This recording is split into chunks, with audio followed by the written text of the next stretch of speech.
Hi, I'm Roger Stockton. I'm the co-founder of the Western Representation PAC. We're one of the country's largest and fastest growing conservative action committees in the country on the grassroots level.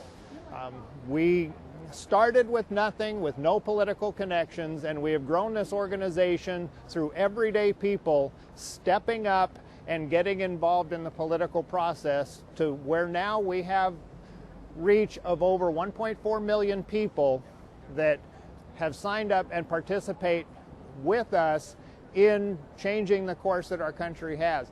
And let me start this off by saying that our hearts go out to the victims and their families of all the recent tragedies. There is no place for violence in a society, but we live in a society that will always have violence. Nothing like what is being proposed here will do anything to curb the violent tendencies of people, but it will turn around and prevent law-abiding, honest citizens from the ability to defend themselves. And when I talk about violence in society, I know what mass murder looks like. I was a 19-year-old emergency responder in Reno, Nevada in 1980, and my partner and I were one of the first units on the scene when a woman drove her car onto a crowded sidewalk, murdering 6 people and critically injuring 23 others. She didn't need a gun. She needed a sidewalk full of people in a vehicle.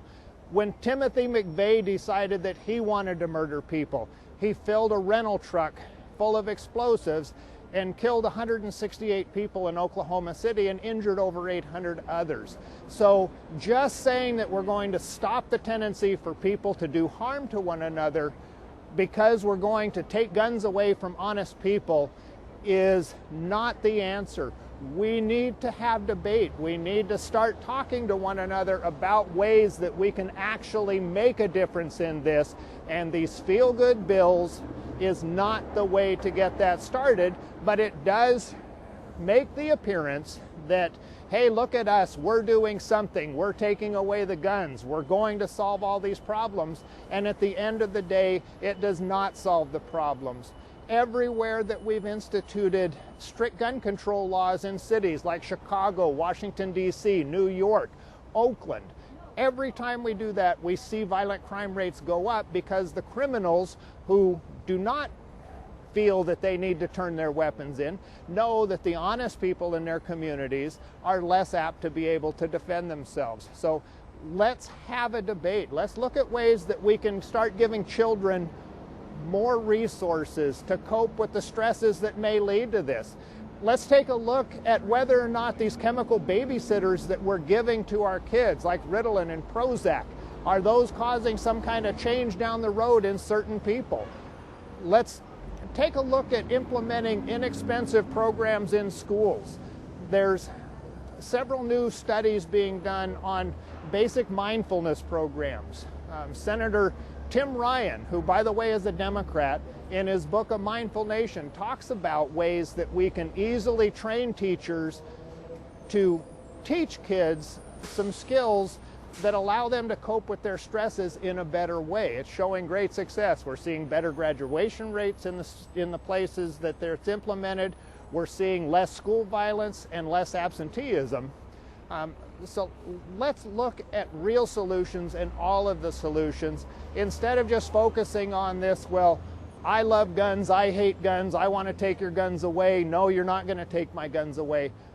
We have a Second Amendment for a purpose, and that is to allow average citizens to have the ability to protect themselves against violence. And yes, the amendment was put in place to give citizens the ability to defend themselves against their own government should the need arise.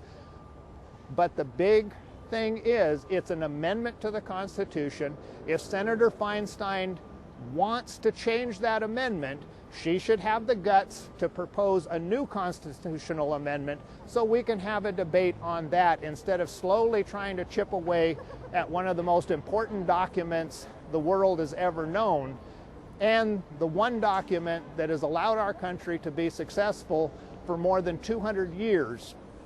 Because where do they stop? They say they chip away at the Second Amendment, then what's to say they don't start chipping away at the First Amendment or the Fifth Amendment?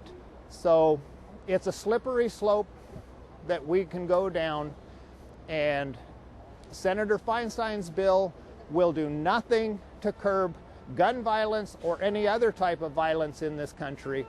We have got to come together as Republicans, Democrats, and stop hating each other and start talking about real solutions to the problems instead of just these feel-good things that essentially keep us divided, keep us distracted, and at the same time, while we're so busy yelling at each other over issues like this, we aren't paying attention to what they're really doing in Washington to bankrupt this country. So I hope that our rallies that we are going to be holding across the country on February 23rd will start sparking this debate, start sparking a lot of debate. But number one, we are clearly focused on making sure that the honest people in this country have the ability to protect themselves. None of Senator Feinstein's bill would have done a single thing to prevent the recent tragedies or future tragedies. We need, again, to just look at the core causes of why we are where we are today and start having that discussion. So what I encourage everybody to go to dayofresistance.com. The website has been set up to allow you to register for the rallies. We are seeing just an incredible response to this initiative. It is looking like these rallies are going to be much larger than a lot of the Tea Party rallies that we saw in 2009.